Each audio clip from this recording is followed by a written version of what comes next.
Okay, so now you've done your gardening and you've got all this beautiful produce in your garden. What do you do with it? So here we've got a whole truckload of beetroot. So we're going to just be harvesting it today. Look at this. Look at this. Some of them will be a little bit weak. They've gone over the winter and they grow so well when it's cold. See, that one's very weak. Probably put that one back in actually. Just pretend I never pulled it out. This one's a good a... Oh, let's see. Alright, so beetroot you can actually use for all sorts of things. So you can juice it. You can... raw dressed beetroot is extremely good food. You can make it in salad form. It's really, really nice. If you grate beetroot and grate salad with a nice little vinaigrette dressing, it's really good. You can roast it. And then you can make roast veggie salad. So, you know, kumara, pumpkin, beetroot. Not potato. Potato's not very nice. Cold, but it's been roasted.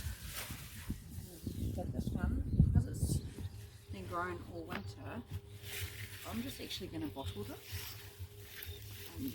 So, which is actually really easy to look at this one. Woo-hoo-hoo. Oh, now that's cool.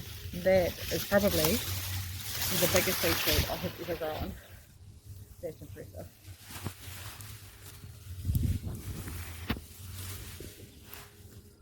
As we go, you find all our little friends in here, which you just obviously we don't want any of these friends.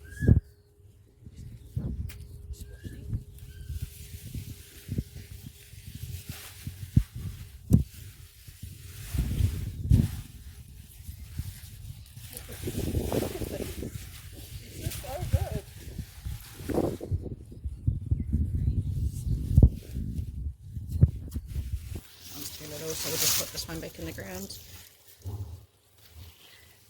Now you can't do that with all plants. You can't just pull them out and put them back in. But you quite often get away with it with something like this because it is a root crop. Lettuce. So all of these lettuces, if you look in here, they have all grown from seed. So what you do is they're all growing quite close together, you see, and you just grab a couple, like I have over here. Did this yesterday, and you just thin them out, right? So you just put them in the ground, thin them out, and you just always let a couple go to seed, and you'll just have perpetual lettuce out of them, all hidden in here. And because lettuce actually are okay to grow in the shade, they're probably actually a bit better in the shade, to be honest. So, and because we want to keep our garden nice and healthy, and we're always making compost, so before you take this inside, you're just going to break everything off and compost your leaves straight away. Remembering that once you've done a great big green layer, the next thing you want to be putting in is either newspaper or cardboard or, you know, old leaves, anything that you've got that's going to give you that brown layer, because we're going for the nitrogen carbon, which is the green brown. So this is the haul, not bad, hey? Got all those, so they'll go inside shortly, and I'll show you what I'm going to do with them then. And I also just cleared this out, so you see when you have perpetual spinach and you keep just breaking it off, it eventually grows into these massive tree-like things. And because it's bolted, so see how these, it means when it just shoots up tall like this, the fancy word for that is bolting. And all of these are going to turn into seed heads. So you can just keep breaking the leaves off as you go. Normally when plants go to seed, they get a little bit more bitter. So I certainly wouldn't eat lettuce after it's bolted. But spinach you're cooking it's alright. Just add a bit more salt and butter, I suppose. And then once it's gone to seed, obviously I will use those seeds to grow more.